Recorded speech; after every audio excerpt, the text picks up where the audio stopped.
Hello, everybody, and welcome to another episode of the Independent Podcast. My name is Fernando Garcia. I'm here with Michael Maxsenti from the Common Sense Party of California. I had the pleasure of meeting Michael about 2 weeks ago at an event, and he's been kind enough to join us here to discuss a little bit about what the Common Sense Party is about. But before I get into that, Michael, if you could talk a little bit about your background, before you became a volunteer with the party, what your personal backstory, I'd greatly appreciate it. So if you could take that away, go right ahead. All right. The only thing, I'll try to keep it brief. Okay. I spent 20 years in the corporate world. I worked my way up from a youngest salesman to the youngest president of a division of American Standard. I served as a COO of a startup joint venture with Nissan and another company called Mura Graphics out of Tokyo. I did that for 2 years, and then I was blessed with a son late in life, and I resigned from that position didn't know exactly what I was going to do, but I decided I wanted to be a father first and devote myself to my community and take advantage of this opportunity. And then I started a publishing business, and I built a publishing business up. And did that for 20 years. So I built a small publishing business. We ended up having the second largest tourism magazines in LA, Orange County, and San Diego. When I sold that in 2014, after getting involved in the political reform effort in 2010, and it became my overwhelming passion, and my staff was complaining that I was never around. I was always on the road or on a call with them. And so I offered to sell it to my employees, and I devoted full time and committed myself full time to the political reform effort. I helped co-found a nonprofit in 2000. We launched in 2010 called Rebellious Truths. And the only thing still left of that is up on YouTube, Rebellious Truths. But my co-founder was a 22-year-old, and I didn't know this until we started into a political conversation for the first time. And he said, "I got to tell you, I am one of the founders of a club at UCLA and called the Bruin Anarchists." So we started our political relationship, and now I think of him like a son. But he was a 22-year-old anarchist. I, in 2010, was a lifetime at that point Reagan conservative Republican. Wow. Yeah. So from a 22-year-old and a 60-year-old anarchist Reagan Republican, that's what started our relationship. Yeah. And after 7 months of extensive conversations, we agreed to co-found a nonprofit called Rebellious Truths.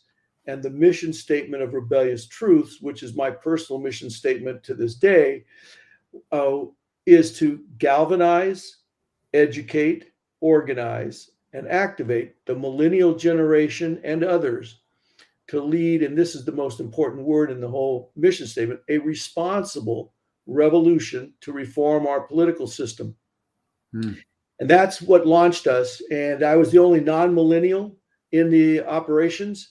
I funded it all for over 2 years.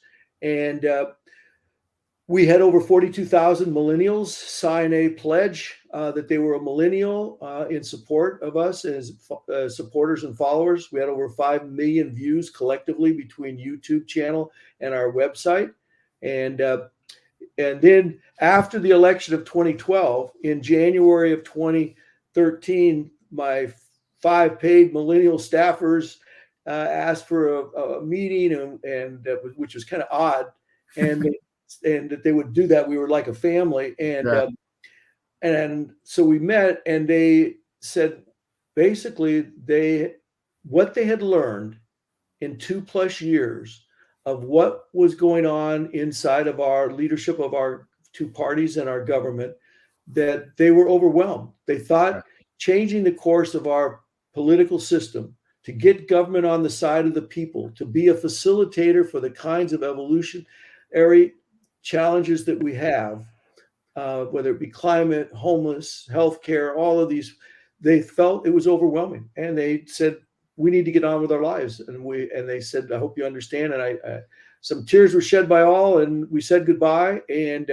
I had dedicated myself to this effort, and I've stayed on it ever since. And as my wife reminded me last month, I'm now into my 14th year of this reform effort. But Common Sense Party, I joined shortly after its initial launch and became one of the 6 members of the founding leadership team in 2019. I'm committed to and believe that this is absolutely the initiative here that can actually break inside of the system and inspire the nation that a new kind of political party not only can come into existence, but that the existing 2 parties that control the system will change. And I use the example of what Tesla did, how quickly they changed the automotive industry once they launched and they saw how the people resonated with the types of design and power systems they had. And the rest of the car industry had to quickly change or continue to lose significant market share, and they did. And that's what will happen in the political realm. So that's the backstory of how I'm here, what I'm working on. Well, that's great. You know, you said a word that is important, which was responsible. Can you tell me why that's so important when you talk about a responsible revolution? Yes. We don't need loss of life. We don't need to tear things down or tear institutions down or people down. It's about building up, and so that's why the importance of a responsible. It's not about demeaning others, tearing things down, etc. It's about building up from what we have. We have a great foundation. We have a lot of great people. We need to come together as people, and coming together, we will find the solutions to the significant challenges of our time. That makes a lot of common sense. No pun intended, I'm sure. Right, no pun intended. So tell me a little bit about, I do know a little bit about the Common Sense Party. But for our viewers, how would you decide, if I was somebody brand new and I said, tell me about the Common Sense Party, what would you say to them? Well, the most important thing I would say is it's a new kind of party. We actually don't like the term party, but it's a legal term we have to use. It would be more appropriate to call us a caucus, where it's for an open forum for people of all perspectives to have an opportunity to come together, and then it's up to the voters. So the uniqueness of the Common Sense Party is that we're about giving independent-minded people the opportunity to get elected in a system that is so overly controlled by the money and the way the rules are written by the parties to keep everyone other than an official representative of the parties out of the system, that we don't have the opportunity for people of true independent thinking who can truly represent from the bottom up their constituents' views and what their heart tells them is right and do the right thing. The system right now does not allow those kind of people to get elected. And if they somehow slip into being elected the first time, they are quickly taught the rules of the road that you will be gone at the next election cycle if you don't adhere to what leadership's directions are and prove your loyalty to leadership, you're gone. And so that's where we're at. And so the Common Sense Party welcomes people, and until we have candidates specifically in the race that we've endorsed that carry our full label as Common Sense Party, we have and will continue to endorse independent common sense Democrats, Republicans, Libertarians, whatever, by leveling the economic playing field. The key point of being a political party is that we have to be a party to apply the same campaign finance laws to our candidates that we endorse that the other candidates have now. And that's why independent people who don't have an endorsed party behind them have no chance of winning. Yeah, I'm an independent. I made that switch about 5, 6 years ago. I was a Democrat, kind of what I would consider maybe a conservative Democrat to an extent. And it took an epiphany for me, to get to that stage in my life, to really see how the two-party system works. Tell me a little bit about. Before that, you ahead. share your epiphany for those members of the audience who are just joining you for the first time. Sure, absolutely. A little bit of backstory about myself. I'm in the solar business. I own a solar company, and I'm really big into renewable energy, for example. And I started to realize, I said, and there's a lot of not just renewable energy, but also things like hemp, which could be used to fight climate change. Plastics, with the industrial plastics and the pollution that we have with that. And nobody's talking about those things on the Democrat side. And there are things that we could do with renewables that I don't really felt that the Democrats were really pushing for. And then when I started to realize, well, who funds the Democrats? And I said, well, it's a lot of Goldman Sachs, Wells Fargo, Bank of America, and they all fund the fossil fuel industry in their infrastructure. So they have an incentive to keep the fossil fuel industry alive. They don't want to see this transition go as quick as we maybe need it to go. And then I just started to look at where the money's coming from. And that's what made me go, hey, they're not really for what we need as a people. They're not fighting for us. They're fighting for the people who are donating the money. And they like to kind of play these culture wars, this tribal politics where they pit one group against another. And, it just started, it's getting worse with politicizing everything. If Republicans are for something, that means automatic Democrats have to be against it. It could be the best idea and vice versa. Democrats are for some, Republicans are 100% against it, regardless if it's good or bad. And I started to just have that epiphany and go, you know what? If we keep going down this road, it's not going to be good for any of us. I have children myself. I have 2 boys. And when I look at the political system, we're going to leave them. I cannot not do something about it and make a change. And to me, the easiest change a person can make is not looking elsewhere than the two-party system. And whatever that might be. And that's not to say there aren't good Republicans or Democrats running out there, but start to really look outside of that. And that kind of was my epiphany. Obviously, I did decide to run as an independent candidate for Congress before. I took my lumps doing that, but I learned a lot. And one of the reasons I started this podcast was to give independents, not just independent voters, but independent candidates, independent movements, a voice.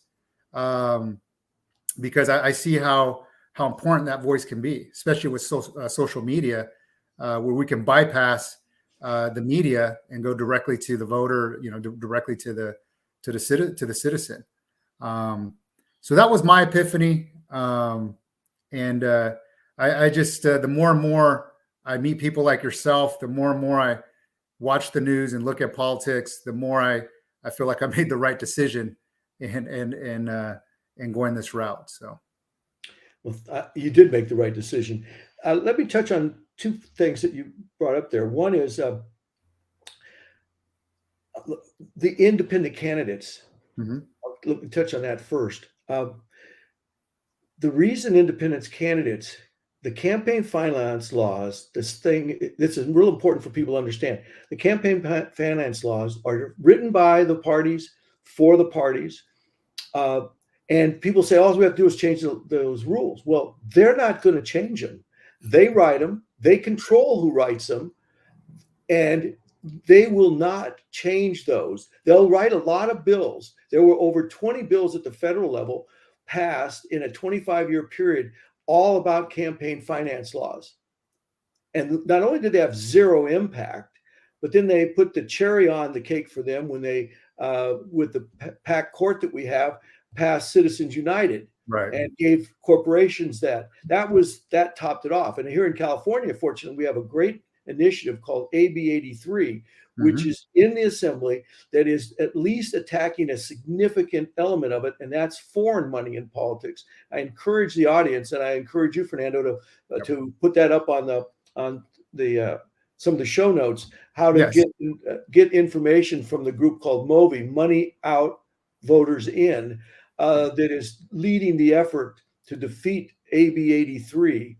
Or actually not defeat it, to get it passed, I should say, which will take foreign money out of our California campaigns, which are a significant portion. People don't realize the connected nature of how they can put money from foreign companies, foreign entities through our corporations into local elections and state and national elections to influence them.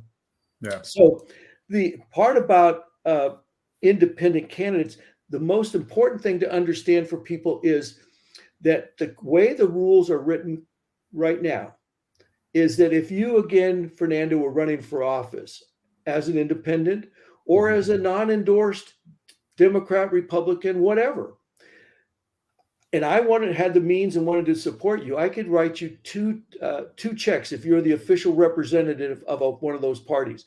I could hand you one check to Fernando Garcia's campaign for $5,500 if you're running for state office. I could hand you a second check made out to, let's say you're a member of the Democratic Party. I could hand you a second check for $45,500 made out to the Democratic Party and on the for line for Fernando Garcia's campaign. You walk into their office, they endorse that check back over to your campaign, and I was able to give you $51,000 as an individual to your campaign. Where if you were not endorsed by a party, you were running as an independent or the non-endorsed Democrat or whatever, you could only accept that first check. And worse than that is the fact that if you're the representative of a party, and now in our state, one of the unique things we have that gives us the opportunity to break through is top two, combined with term limits and the Commission on Redistricting. But specific to the campaign finance laws, if you're running in top two and you are a threat in the primary, they can pour unlimited funds into their endorsed candidate's campaign to drown out whatever message you have, so that at worst you come in third place. Or at best, I should say, they will make sure that you can't get past third place. They will even support a candidate of a different party who's a representative. It's done, and I've seen this. I've been on campaigns that I've worked on and seen this happen firsthand a couple of times.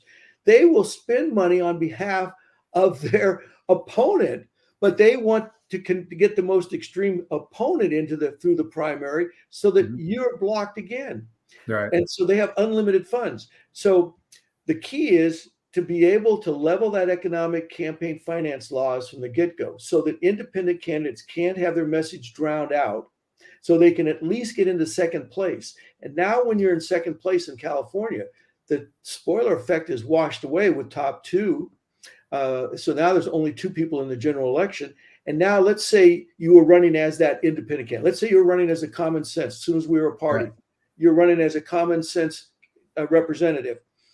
Now you're against the Democrat, which controls 80% of our state. So you're going against the Democrat endorsed candidate.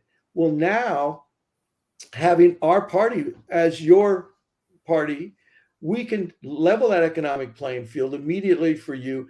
And now all of the NPPs and let's say Republicans, they have a choice. Vote for the extreme representative of the administration of the Democratic Party. It's not the people that are Democrats. It's the administration of the party that we're really up against. Right. Now it's those who are going to vote for the extreme leadership of the party, or are they going to want somebody who is independent of that control that will truly have a much better opportunity to represent them? So you actually now in top two, if you can level the economic playing field, the opponents to those controlling parties now have a big advantage, because now all of the Republicans, independents, et cetera, can vote for you, because they're certainly not going to vote for that extreme candidate. Right. That's great. Since we're on campaign finance reform, are you familiar with democracy dollars? Yeah, they're great. I love Yeah, them. Yeah. yeah. I'm a big proponent for democracy dollars. Hopefully, we can bring that to San Diego. I'm here in San Diego or California in general. But I can assure you, once we're a party and have inside the system, we will push for democracy dollars to empower the local average ordinary citizen, yeah, and make the candidates go to them to seek their financing instead of to the big donors.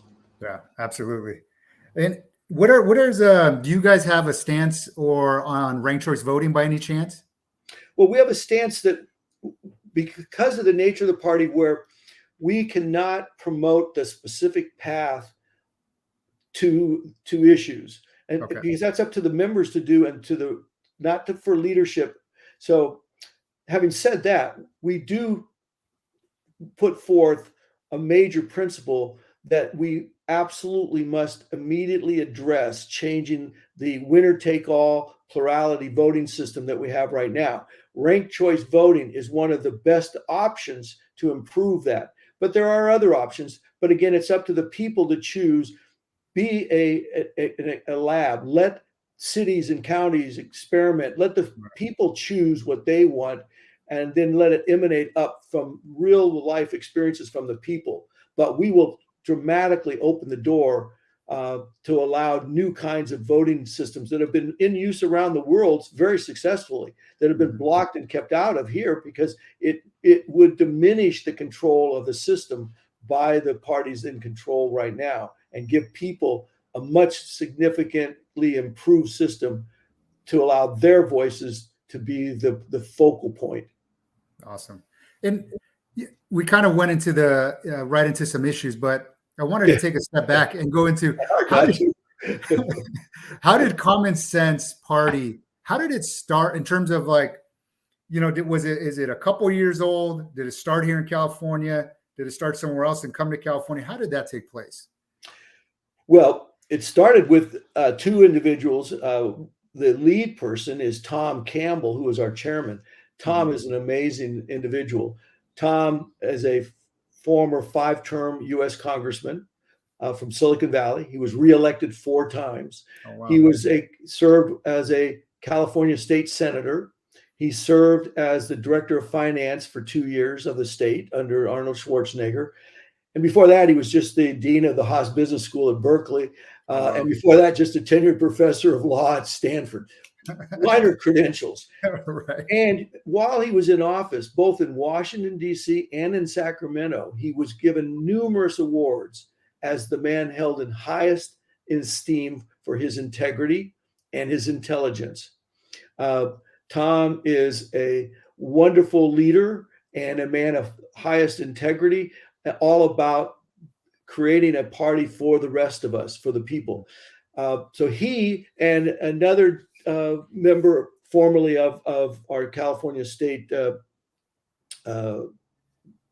like to use the word bureaucracy, but bureaucrat, they had the idea in 2018 to form a new kind of party. And from that seed grew into 6 people. I was the 6th member joining the group. And that was in 2018. I joined in 2019. So the Common Sense Party sprung from theirs. We have a wonderful group of people all dedicated to the same purpose, the same cause. Awesome. And what are, if an independent candidate comes to the Common Sense Party and says, hey, I'm running, here's what I'm about. And how does that process go for a candidate to become endorsed by the Common Sense Party? Well, what we did in 2022 is we had a questionnaire that we sent to them, and then we researched their answers and got as much research as we could without going into some quote formal, investigative background check. But the way we evaluate a candidate is based on their life story, not their words, but what have they demonstrated in their life? We have 3 key principles to get our endorsement. You've had to demonstrate in your life story that you have been a responsible, open-minded, and inclusive individual. Somebody who has demonstrated thoughtfulness and critical thinking skills. Mhm. That's all that matters to us. Positions on any issue are not irrelevant totally, but because of the way we're structured, there is no litmus test that no matter what issues the members vote on as a platform issue, there's never a requirement for any candidate to endorse those or not speak against those. That's up to the voters and the candidates to work out. So we go through a process like that. Now for 2024, since our alliance with Forward Party, we are working in combination with them we will have a simple vetting process, and then they're going to take the lead kind of after that on a little deeper process. But we're willing to endorse people who've demonstrated those characteristics. And we don't care what party they've been in or still are in, as long as they have demonstrated those. We believe it's up to the people. We want to level that playing field and help the voters have new kinds of choices of people that will represent their interests primarily, and not the interests of a leadership of any party or the special interests and the money that they bring forth. Nice. And, since you brought up the Forward Party, can you explain what's going on with Common Sense Party and the Forward Party, and what that is probably going to lead, how it's going to look? What's the goal of that? How's it going to look from 5 years? Is it going to be two different organizations, or is it going to be one? Well, it's a great question. Well, we can't predict the future. However, I best describe it to people is we are married. Okay. And we have a 35-page operating agreement. Some would refer to that as a prenup. It says we're still two separate entities. The Forward Party and the Common Sense Party are two separate entities that have gotten married and signed an agreement of how we will treat each other and operate together.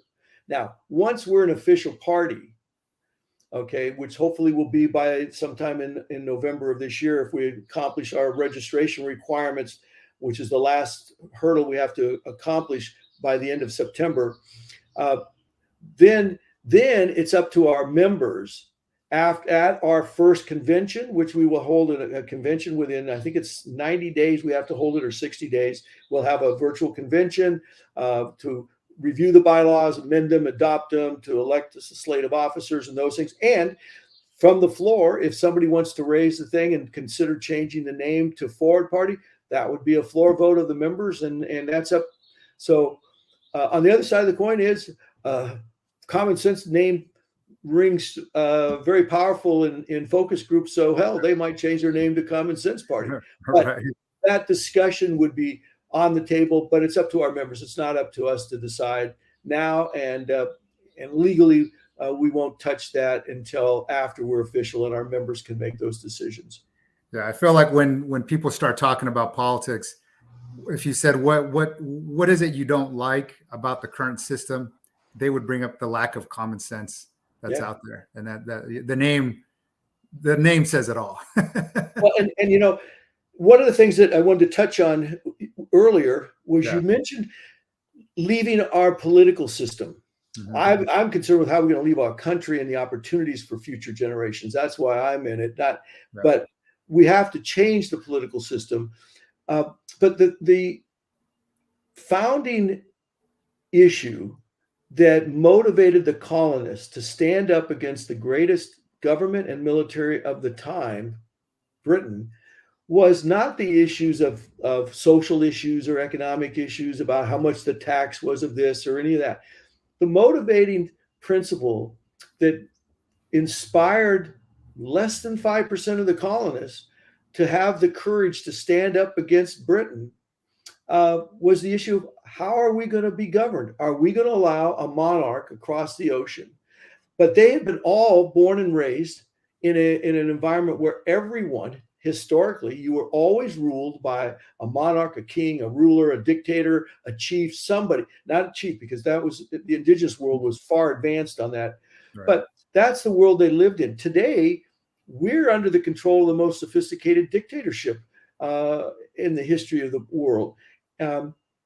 And so this issue of how are we going to be governed? Are we going to let people from Washington and Sacramento tell us in our communities how many houses and the type of houses we have to have on our streets, what kind of issues we have to solve and deal with based on what they think in Sacramento or Washington versus what we know to be the better thing in our community. And from a simple corruption standpoint and a simple accountability standpoint, the more local your representatives are to you, the ones who live down the street that you're going to see at the supermarket or at the Little League Park or at the Cub Scout or Kiwanis Club, they're going to be a lot more held accountable and make sure that they're doing what the community wants versus somebody who's trying to represent 500,000 people or more and hasn't had to go and work hardly a day in their life, to make decisions about our gasoline prices and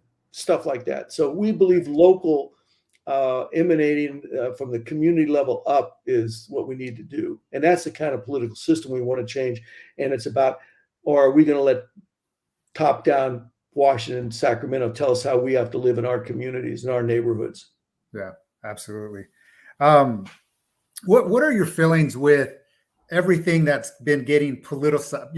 I don't know. I have this sense that everything seems to get politicized. Like everything's either blue, red, conservative, liberal. Like there's no, and I really feel like most people are kind of in the middle. They don't really think that way. Do you feel that way as well? And do you feel like that's just dividing us more? Numerous studies have shown it's really as little as 6 to 8% of the extremes control the political process.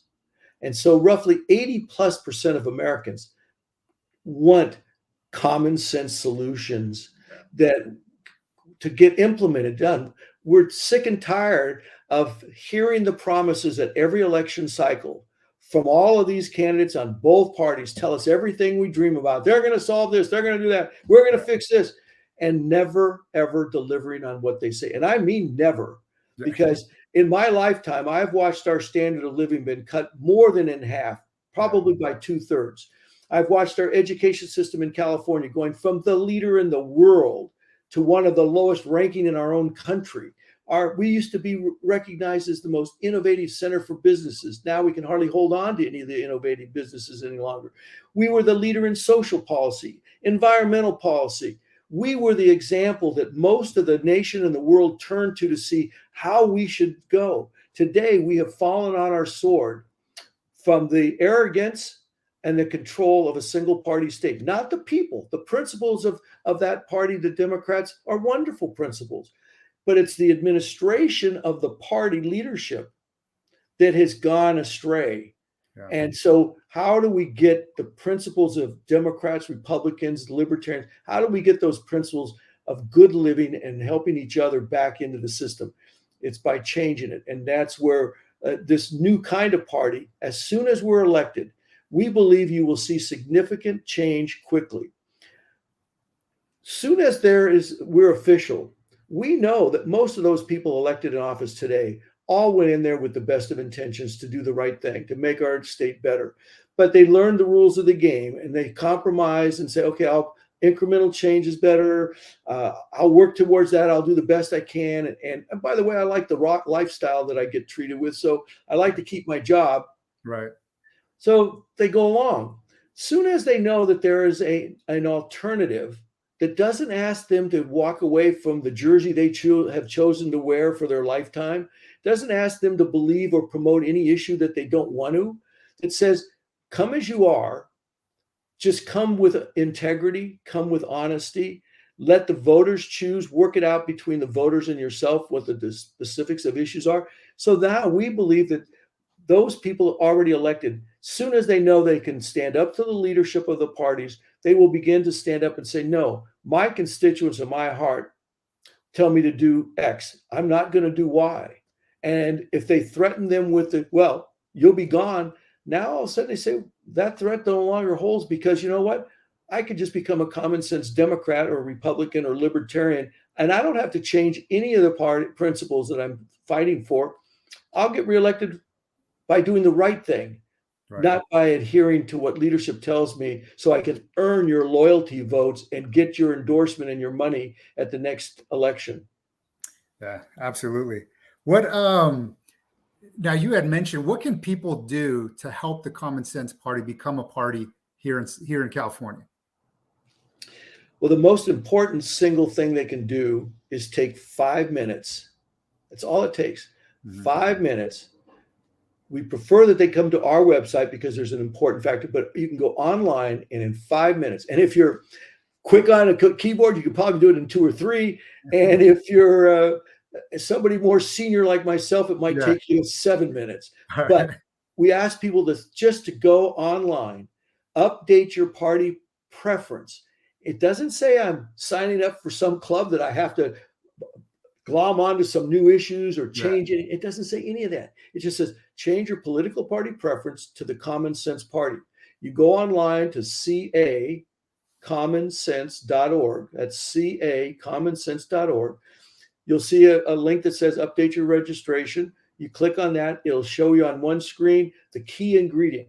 When you go to when you're on the Secretary of State site, which your next click will be, they only show you the 6 existing official parties. Then there's a box that says other. You have to click on the other box, and then you can type in Common Sense Party. They won't tell you anything about us. You have to know the option and type it in to do that. And that whole process takes literally, on average, 5 minutes. That's the most important thing. We need you to do it now because we need to become official by the end of September. When they take a snapshot October 3rd, we have to have qualified through the sausage maker, which we know we need really more like 100,000 because there's going to be people that are disqualified for lots of little reasons and no reasons, but will be disqualified. So we need people to do it now because it's so easy to say, oh, I'll do that. That sounds good. And then they go away, they turn away, their kids are crying, the ball game's going on, and they forget. So take the 5 minutes to go online, caCommonsense.org, click on it, do it in 5 minutes, you're done. And that helps us accomplish the birth of a new party, a new kind of party that will represent the people, the rest of us. That's the most important thing. Secondly, then if you've got other time resources, and I say this to people, some people have a lot of money, some people have a lot of time, some people have a lot of contacts or a particular skill. Just click on volunteers and then submit your information. There's a whole list of different things that you can do and offer whatever it is that you can. And recognize that if it's time, contact, skill, money, whatever, they're all needed and they're all equally valuable. What one person can give that another can't is irrelevant. What you can give is all that matters. And most all of the highly giving people that I've met in my life have been the poorest and the ones with the least. They understand the need and give the most as a percentage. So do what you can, but at least change your registration. Everyone, no matter how stressed you are, no matter how overwhelmed with life you might be, no matter what health issues you probably have or dealing with, or you or your family, you can take that 5 minutes and help birth a new kind of party for the state of California that will help change the nation. It'll help inspire this kind of change throughout our country quickly. Absolutely. Yeah, I really feel that, the quote I always use is the Wayne Gretzky, where he talks about, not going to where the puck is, but where it's going to be. And I really feel like you guys are where it's going to be. So we're trying to be. We're trying to anticipate. That's why we're trying to build it, recognizing that everyone thinks differently. There's not your wife, no matter how much you love her and how close you are. I can guarantee you that you don't agree on everything. Right. Absolutely. There is nobody. Identical twins, no matter what. None of us do. So, but what we do want is to be treated equally with respect, given equal opportunities in life, and that's what we're trying to build, a party that says, come as you are, believe what you want, just know how to be a cooperative individual working with others so that we can come together. There are solutions to every single problem out there. All we have to do is come together in enough numbers of people to come up with those solutions and get them implemented. And not that this first attempt is going to always be the best. That's part of one of the things that a new kind of government would do. Get out there, test things, let it work, change it, constantly work to improve it. And if it doesn't work, get rid of it and try something else. Don't stay with the same unproven policies year after year after year, pouring more and more money into policies that are giving us constantly less results. And that's what our government has been doing for years, is taking our tax dollars and pouring them down the drains of policies and programs that have not delivered the results that they've promised us, and they've never changed the way they function. They just continue to pour more money into it and expect a different outcome. Yeah, absolutely. Michael, it's been, I really appreciate you taking the time to speak with me. It was such a pleasure to meet you. I can tell you this, I'm going to go on that website. I'm going to get my wife to go on that website, and, we're definitely going to sign up and get you guys closer to that goal of getting you as a party, because you guys, we need the Common Sense Party here in California, and just to jumpstart everything else that we need. I would like to leave this with the audience. It's not about me. It's not about Tom. It's not about Fernando. It's not about any of us individually. Yeah. It's about what we can leave for our children and future generations, so that they have the kind of opportunities that we once had, and some even never had, but that we've dreamed about, and that our country was founded on, that hopeful vision of what freedom could be for all. And so I just ask people to keep that in mind, and take the 5 minutes and help us. Yeah, absolutely. And just for everybody who's watching, I'm going to put all the links on the description. So, just scroll down, and you'll be able to contact the Common Sense Party. Also Movi as well, it's AB 83, correct? Yeah. Yeah. It's a great bill. And by the way, Ranked Choice Voting has a great organization here in California, More Choice San Diego. There's so much effort going on by so many people to help find places where we can improve the system. So I hope everyone will look in the mirror and say, what can I do to contribute, whether it's the 5 minutes or beyond that? Just do something to help. You were given a great gift. Let's pass that gift on. Let's pay it forward. Absolutely. Well, Mike, I really appreciate it again, and I wish you the best, and hope to see you again. You will. You won't be able to get rid of me. Right. It's all right. All right. Thanks, man. You have a great rest of your day. You as well. Bye-bye. Take care. Bye-bye.